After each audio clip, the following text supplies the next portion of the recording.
Hi, I'm really glad to be with you all today. I am Lori Ruffin, the founder of the COO Team, and I'm really excited to be with you for this business recovery workshop series.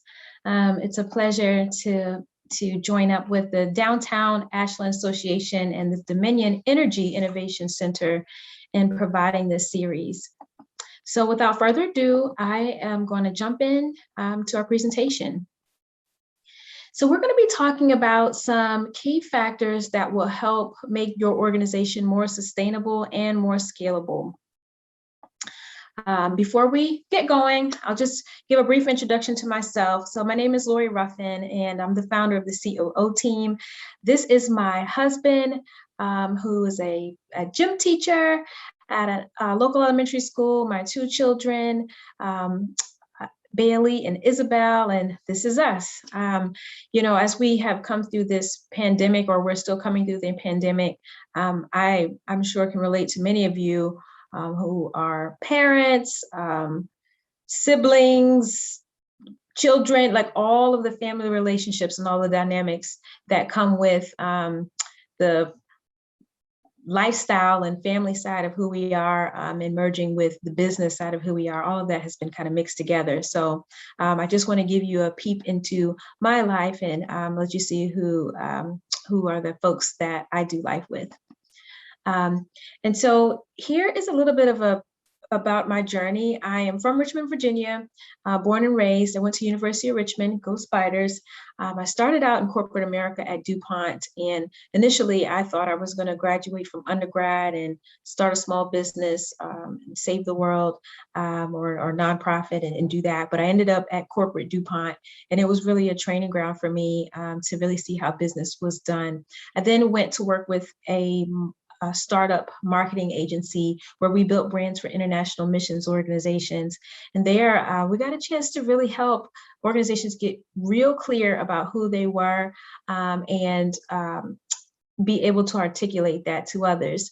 While I was working in that context, my role was to manage the client relationships as well as build the systems for the organization that I was supporting. And I saw that these organizations had great missions, but they often did not have the systems that would help increase their impact.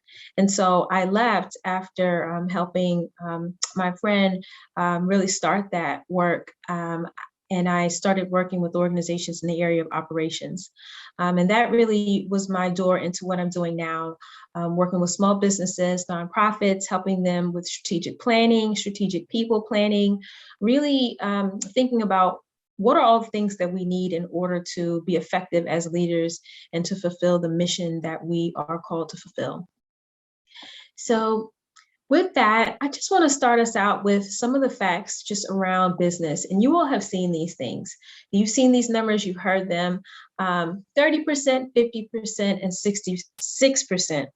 That represents, 30% represents the number of businesses that close within 2 years. 5 years later, about 50% of businesses fail. And then 10 years in, about 66% of businesses fail. And so as we are early in 2021, I just want to celebrate everybody who's here today and just say that you are a winner and you are resilient. It is not easy to lead a company. And I know that we have been through a lot over the last, just over a year, navigating all of the different challenges of COVID. So I just want to say that I celebrate you, and hopefully some of the things that you take away today that we discuss will be helpful. We're going to really talk about a few different things. One, what are the 5 core factors that will help your organization become more sustainable and scalable? And then we're going to talk about some specific things that as leaders, we really need to be kind of dialed into. So we'll talk about it from multiple vantage points. So one of the things that I always like to encourage us with and leaders with is just, there are a lot of businesses in the US. Most businesses are small businesses. And I just want to say that we are the backbone of society. You know, small nonprofits, small businesses, the vast majority of the types of organizations that exist are small, although sometimes we think about big corporations. And so we cannot underestimate the role that we play within our society and communities. So here are 5 core factors that we as leaders really need to be aware of, that we need to make sure that we have accounted for in our leadership in order to make sure that our organizations can be as resilient as possible. One of the quotes that I really like to reflect on is Abraham Lincoln's quote, which is, "The best way to predict your future is to create it." And Tim Ferriss reminds us that we should focus on being productive instead of being busy. So with that, I'll just give a quick overview of the 5 core factors that each of us need to really be mindful of as leaders. Number 1, identity. Number 2, strategy. Number 3, systems. Number 4, talent. And number 5, ethos. All of these core factors are really important, and we'll dig into them briefly. Identity. So identity speaks to who you are. Every organization and every leader must be clear about what is your vision? What's the big why? Why does your organization exist? And what is it that you hope to accomplish? What will the future look like as a result of you and your organization having done its work? When you have that clear North Star, it really helps to focus your organization and keep you from kind of going all over the place. There will always be opportunities that can sometimes cause you to go off the path. And so you just want to make sure that you stay grounded in what your main vision is. Your mission, that is what we do and for whom. The mission really focuses on who's your audience, and how do you serve them? Like, what problem do we solve for them? And then, of course, your values. What is it that you're not going to compromise along the way? And when I think about values, I like to remind us to think about values as these core beliefs that are guiding principles for us that we live into. They end up becoming even our culture, and we'll speak about that a little bit briefly. So with all of the pivoting and the unsettledness of COVID and all that was, it's really important that we as an organization and as leaders really reflect on our organization and really confirm and affirm the things that are still true about us, and then see, are there ways that we need to change just because the landscape has changed, and maybe you know what we're doing is it needs to pivot. And so that we consider identity to be the grounding elements that really bring a foundation and provide a foundation and focus for your organization. The second key piece is strategy. A strategic plan is like a roadmap. It spells out where your organization is and where it's going over the next time horizon. And it will help your team know how to get there. It's really important to take a look at where you are and what's going on right now. You've got to kind of locate yourself. And a lot of times organizations don't stop to really reflect on what are our strengths, what are our weaknesses, what are our opportunities, what are our threats. And so when we're thinking about strengths, we're thinking about the things that we do better than everybody else. The weaknesses, these are things that kind of trip us up. These are things that are pain points that we get frustrated about, things that we need to fix, but we may be too busy serving our customer to slow down and fix, but they could be holding us back from growth or even just surviving.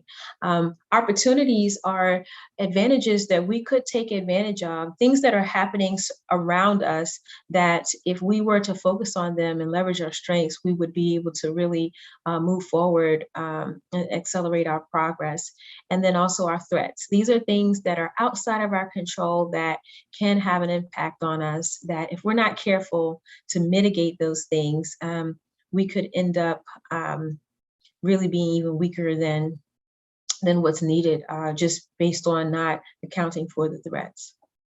So once we understand exactly where we are, we can then think about what type of goals we want to set for the next time horizon. A lot of times when we do strategic planning, we're thinking, 3 years out.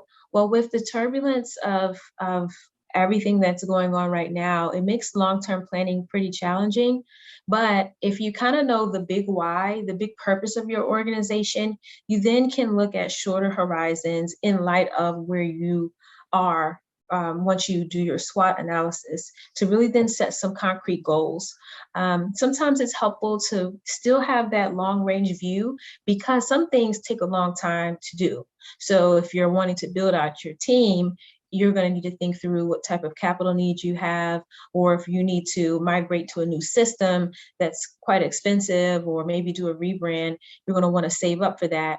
So you want to think about the long range, but then you want to think about the shorter term goals in 3 months, 6 months, 12 months.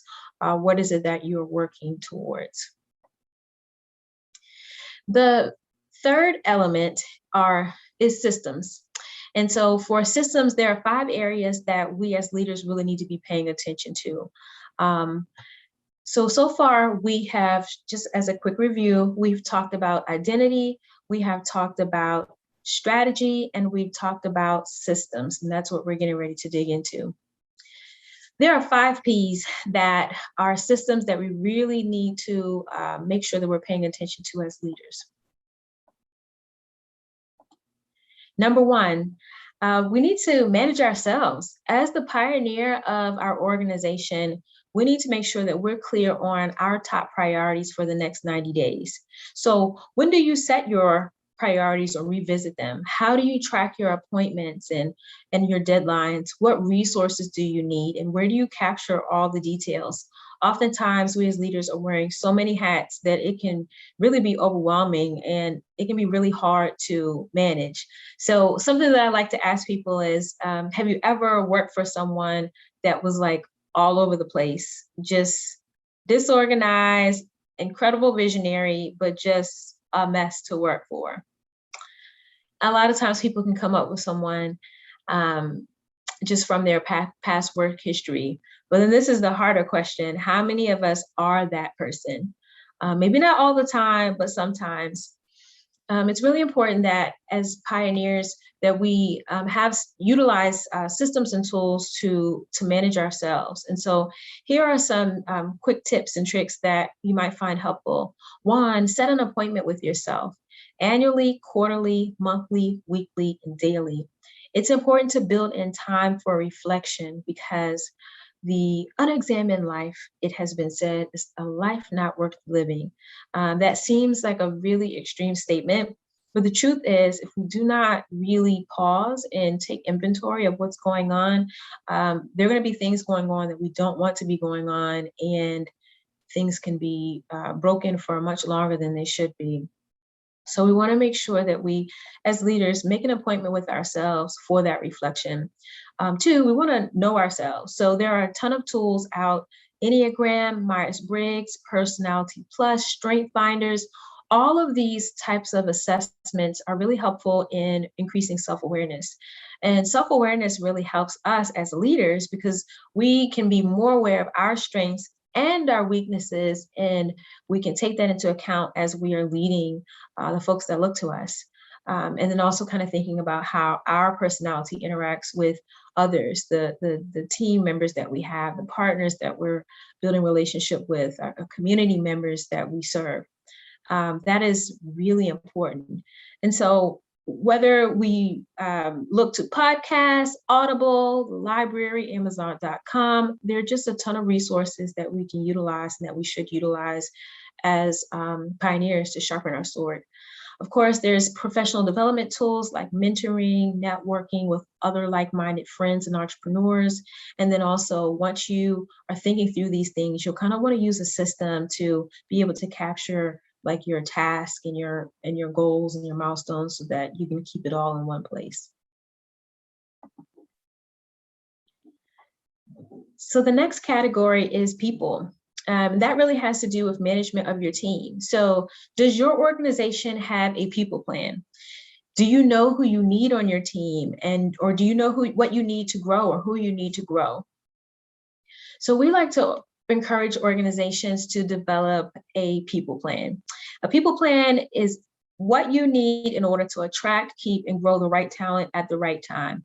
A strong people plan really has several components. Number one, it has a talent plan as a part of it.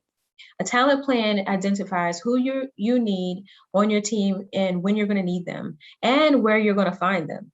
So a lot of people are talking about diversity now, and when it comes to adding that next team member and growing your team, sometimes people are like, I don't even know where to go. I don't know. I want to have a more diverse team, but I just don't even know where to begin. Well, if you're waiting until somebody gives you that 2-week notice, or before you begin to plan like who you're going to bring on your team, or you're ready to retire, or you suddenly have to move away and you're like, oh my gosh, I've been running my business for the last 20, 30 years. Who's going to take over? We're kind of behind the 8 ball at that point. We're behind the ball. What we want to do is we want to have a plan that looks ahead and kind of forecasts where are we going as an organization, and who do we need on the team in order to support that. And so you've got to have awareness of who you need and when, and then think about where to find them so that you can kind of build a pipeline of the roles that you need. So then once you identify the people that you need, you got to think about how are you going to onboard them. One thing that is really common with especially family-led businesses are that so much of the knowledge about what happens lives in here. And so when you get ready to try to pass it on to someone else, it can be really difficult, especially if systems haven't been built out. So you want to develop an onboarding plan so that you're really clear on what are the things that I really need to pass on to new team members or older team members that are moving into new positions. An onboarding plan would be helpful in either of those use cases. How will you communicate with your team and build the culture that you desire? So I always like to say there's a big difference between McDonald's and Chick-fil-A. They both serve chicken sandwiches, but they feel quite different. So you've got to make a decision around the type of culture that you want for your organization to exhibit, and how do you cultivate that within the people that you are leading. And then lastly, when I think about performance management, how do you communicate with your clients, not your clients, I'm sorry, your team members around their performance? You know, so performance reviews can be terrifying. Sometimes they're terrifying for the manager as well as for the employee, but they don't have to be that way. There are conversations that should be happening early and often and continuously, so that when you sit down for that annual review, there are no surprises. It's just a continuation of the conversations that you've already been having. So again, we think about your people systems. Next, I want to think about our promotions. And so when we're thinking about our promotions and systems related there, we're thinking about management of your brand and your client communications. So how do your customers find out about you? Where can they find you? Are you on LinkedIn? Do you have a website? Is there an Instagram? And then can they recognize you? You want to think about this question. Have you ever seen orange arches, like the golden arches? Have you ever seen them in purple or orange or blue? No. We know that the golden arches mean McDonald's. And when we see that red and we see that Ronald McDonald and we see those golden arches, we know that that's what brand it is. Why? Because of consistency. And so we want to think about consistency within our businesses. We don't have to have $1 billion brand in order to be consistent. We want to make sure that we use the same logos, the same color, the same fonts, because all of those things really promote brand trust. They give our customers something to count on because we keep showing up consistently. And so you want to think about what systems do you have to support your brand? And then also who manages your communication with your past and present customers? So research shows that it's easier to sell to an existing customer than it is to create a new customer. And so one of the ways that we can do that is just by continuing the conversation that we have with those who have entrusted us at least once to purchase from us. So here are some of the systems and tools that we want to think about using in your business and just making sure that you have them in place. So having brand guidelines, a determined brand and the guidelines that really determine how do you use your logo, your colors, your fonts, having that design, specified in advance so that no matter who creates a flyer for you or a website or manages your social media, they have a guide so that they can help you show up consistently in the marketplace. Also, there are great design resources that enable us to be able to have a professional look on a budget if we're not able to hire, a more expensive graphic designer that's been trained. We've got Fiverr, which is an app, and then Canva also is an app where there's a ton of templates where you can update your color scheme and your font and put your logo in there, and then you can have something that looks really professionally designed and on brand for your company. We also want to think about social media management. There are many different systems that you can use, and some of these are listed where you can automate your social media posts. And then lastly, customer relationship management system. So a CRM is helpful. There are different types of CRMs that are used depending on the type of business that you're leading, but generally they do three functions. So they can hold your customer information, they can help you manage your emails, and maybe even automate your marketing emails. And so you'll want to think about what you're needing to do with your customer base and think about what kind of system you need to support those communications. All right, we're on the fourth P within the topic of systems. The fourth P has to do with projects. So what needs to get done and when does it need to get done? And who needs to do it and who will remind you that it needs to be done? Project management really encompasses all of these things, and you'll want to know where you're going to capture the details. So here are some systems that really just help projects run smoothly, and it's helpful to kind of take inventory and see, do you have these things? Are they missing or something malfunctioning within any of these areas? So having an email platform, just with my background in having worked for the marketing agency before, I think it's really important to actually have a branded email. Having a branded email helps you really market your business because every time you email someone, it leads to a website, your website, instead of Yahoo, AOL, or Gmail. And so Google Suite offers a way for companies to have a branded email. Booking tools. So there are booking tools if you are an appointment-based business. There are booking tools like Acuity and Calendly that enable people to sign up for a time that without having to go back and forth via email with your administrative assistant or you to schedule. It can really save. And then even some of these apps will enable them to pay in advance of booking an appointment with you. So these are some really helpful tools. And then the last two things we want to talk about are just project management tools where you track your projects. I love Asana, but Basecamp and Trello are also great tools where basically you can have all of your milestones, your tasks, and who they are assigned to all in one place so that your team can really stay aligned in knowing this is the progress that we're making in our projects and this is who's responsible for what. These are the files that are associated that are needed with whatever the action is, and it just makes managing projects a lot smoother. And then document file storage. So with everybody having to work from home or many non-in-person employees or workers working from home, document file storage has become more important than ever. So you have things like OneDrive and Google Drive, Dropbox, Box. All of these are online platforms that can hold your files. I was reading an article that said that there's a tremendous amount of time and money lost just looking for files. So just imagine you've got somebody that's on the clock and they're getting ready to do some work. They're getting ready to do their job, but they're spending time looking for files.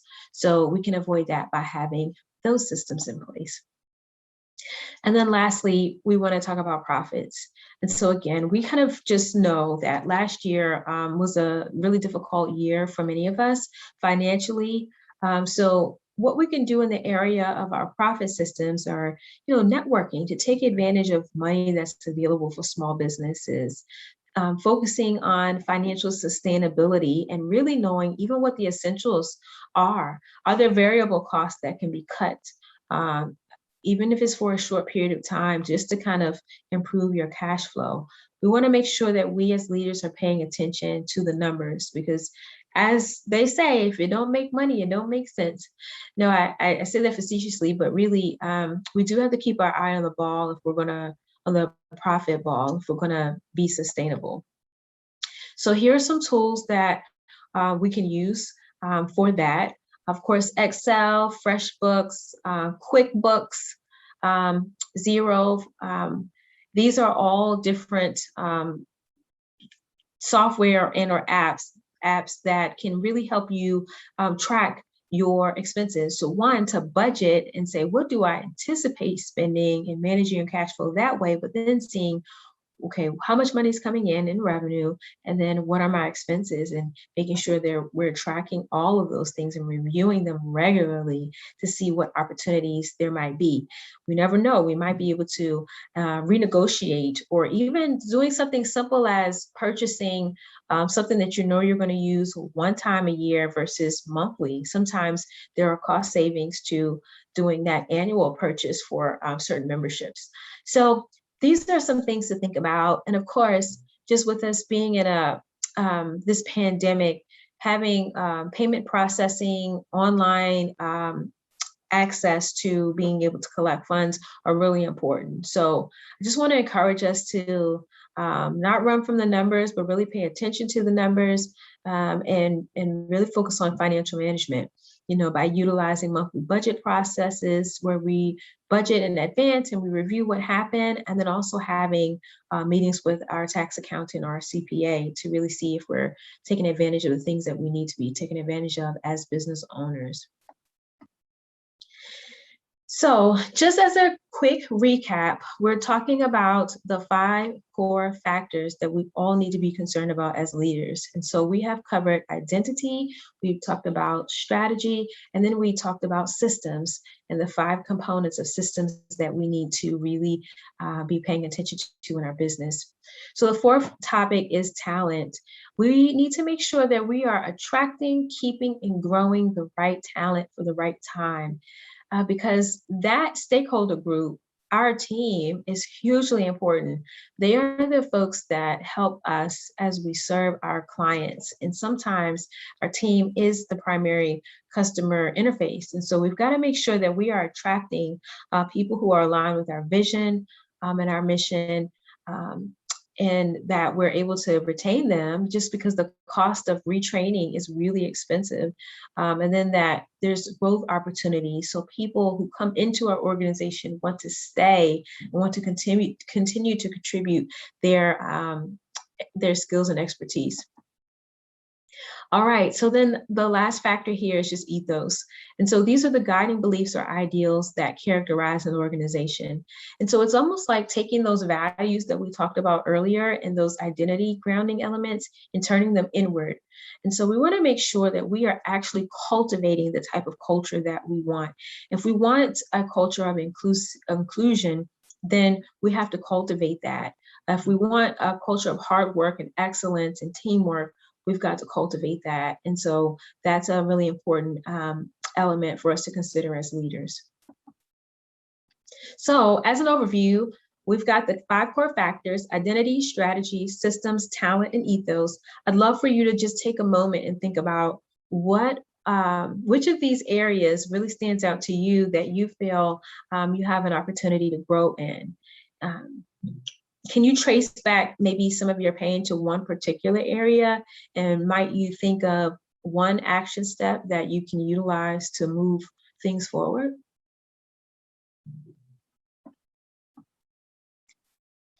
So one of the things that we were hoping to talk about today was just really the idea of resiliency and thinking about, as leaders, how do we navigate this COVID-19 crisis. And I think it's helpful for us to understand and really just take a look at our stakeholders and what do they want and how can we really meet them with where they are and serve them. So this list actually came from an Inc. article some years ago. And so it said that, employees want goals. They want something that's measurable and attainable, where they can really apply their creativity and their problem solving towards a specific result. And so that's something that we'll want to provide for our employees. Responsibility. Sharing responsibilities is an indicator of trust. So I know that many of us are wearing a ton of hats and we're doing so many different things, but if you really think about it, you can have conversations with your team member and say, are there any things that you can, take on? Because people have all kinds of skills and abilities, and sometimes they are lying dormant, waiting for the just an ask. Autonomy. So this is the freedom in how folks get work done. One of the things that this COVID-19 pandemic has taught us is that we have got to be both flexible and then also allow people and empower people to be able to do what they need to do to take care of what they need to take care of. And so employees want that. They want freedom in the how they get things done. They don't want to be micromanaged. And that leads us into that flexibility piece, the flexibility to be able to work to meet the organizational goals that are clear, hopefully, but to do so in a way that suits their constraints. As a mother of young children running a business, I have had to be very flexible for a portion of the pandemic, we did not have our children in childcare, and neither did we have our home caregivers. And we had to flex. And so those are some key pieces. I also want to think about attention. So this may seem like, who needs attention? Everybody needs attention. It's something like working hard and not hearing a thank you. Attention is really important. People want that feedback, and it should happen even outside of times such as a big performance review. That's not the only time that our teams need to hear from us. We should be having conversations along the way because people are experiencing unparalleled stress. We often talk about 7 conversations that should happen early and often, and it's really important for us to really consider that. Even opportunities for innovation. So when we're thinking about opportunities for innovation, Google some years ago announced its 20% creative time policy. And one of the things as a small business, we might think, well, that's easy for them. They're Google. They're a huge, billion-dollar multinational company. Well, we as small businesses can think about ways to create creative space for our team. It could be a lunch where we buy meals from other local businesses, and we provide a space for our team to be able to be creative. We just want to make sure that people are able to bring their full selves to work, which requires an open-mindedness on behalf of us as leaders, that when team members come forward with ideas, that we meet them with curiosity, with sensitivity, with honesty. We can't say yes to everything, but we can definitely have an open posture where people feel free to come to us with their ideas and with their dreams and with their hopes and all of that. And really, we need that. A lot of the challenges and the problems that we have faced, they have been complex issues that it would be helpful to have some thought partnership in figuring out how to get over or get through some of the things that we are experiencing. Which leads to another element that employees often want, which is transparency. A lot of this is probably a generational thing, but you know, the younger workforce wants to know what's going on. They expect to not be blindsided. And so it's really important to practice communicating, not just about the significant things, but also the ordinary things. And so we want to kind of think about what are ways that we can practice transparency, healthy transparency with our employees as a way to build trust. And then lastly, of course, compensation. You know, people want and need the ability to provide for themselves. And, you know, of course, this is really a sensitive topic given, you know, the ways that many small businesses have been hit.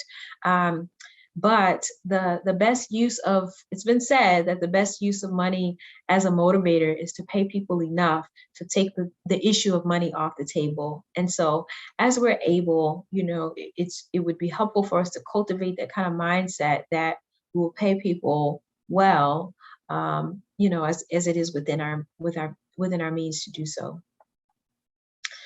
A couple of elements there I'm calling, you know, a pandemic bonus. It's just that people are really focusing on outcomes over output. So putting more weight and value on the things that are valuable versus volume. And so this comes with having a high trust relationship with your employees, that you really focus on what matters most, and they know that you're focusing on what matters most versus just checking the box and just trying to get volume for volume's sake. Another factor is agility. And so again, I just kind of mentioned earlier that a lot of times people have other abilities and skills and gifts. And so do people within your workplace have the ability to hone their skills or maybe offer new skills in their work environment? Our transition to online has been really interesting. So an example might be that you have someone who has a particular in-office responsibility, but upon going home, you know, there were new needs, and just providing opportunity for someone to come forward with maybe a skill set that they have that might have gone unnoticed, to be able to provide that in service to the team and to your work environment. And then lastly, diversity. You know, this is just that simple idea that we are better together, you know, old and young, women and men, various cultures. We bring different perspectives, and when we are able to bring that to bear, we are better together. So we're thinking about the clients that you serve. You know, people want a seamless digital experience, you know, mobile-friendly site. I think you've heard from some other speakers that kind of went into this a bit further, but just, you know, virtual services along with safe and convenient in-person service. These are the things that people want, and above all of that, empathy, because we've been through a shared experience together that's been hard for everyone. And so the ability to speak to that and communicate with that level of sensitivity and empathy, I think is something that I think clients are really hoping for. And then lastly, what partners want. So as we are navigating this kind of tumultuous terrain, I mentioned that we're not alone. And so one of the opportunities that we like to help organizations think about when we're doing strategic planning is partnership. So many times people don't think about partnerships, that we're operating off of this myth that we need to have all the answers, we need to find, locate, serve all the opportunities ourselves, and it's just not so. We can get further faster by working together. And so here are a couple of elements that are really important if you're going to be thinking about partnership. So one, mindset, having a mindset of abundance versus scarcity. That is really important, because if you're going to work on doing something collaboratively, you want to have a generous mindset, knowing that there is more than enough. You do not have to have a scarcity, self-protective mindset. And then also alignment. We want to make sure that we partner with people with whom we share a similar mission, vision, values, or goals. That will help us make sure that we're a good match for our partners. Trust. It's helpful to set up ground rules up front. How are we going to manage conflict if or when it arrives? Have a DTR conversation that's scheduled. So a DTR is a define the relationship conversation. Having something on the calendar that's like a regular checkpoint to kind of go back and be able to say, how is this partnership going? Are things going well? Are there any things that need to change? And having, communication channels that have been predetermined so that there's a mechanism to discuss anything that needs to be adjusted as you're moving forward with the partnership. And then lastly, clarity. In order to have an effective partnership, there's got to be clarity around what are we working towards? What are the challenges that we're going to tackle together? And what are the opportunities that we're going to pursue? And so my hope is that as you think about yourself as a leader, we've given you just a number of thoughts, things to consider. And hopefully something comes to your mind around maybe a gap that you can see, that you see in your organization, that you can take some steps to overcome them and shore them up so that your organization can be more sustainable and scalable. I, again, just really applaud you for the hard work that you've been doing. We've all been working hard, navigating all the things, and we're still here. So I just want to encourage you. And here's the way that you can stay in contact with me. Our website is the COOteam.com. We have a team of experts in different areas that are just ready to help you. I'm also on LinkedIn at the COO Team, Facebook as well as LinkedIn. We've got some videos out there and articles that you might find helpful. And then also just want to encourage you to sign up for a free consult. Happy to sit down with you and talk through what you are experiencing within your business. And so please don't be a stranger, but definitely do reach out. I'll take any questions and in discussion that you have now.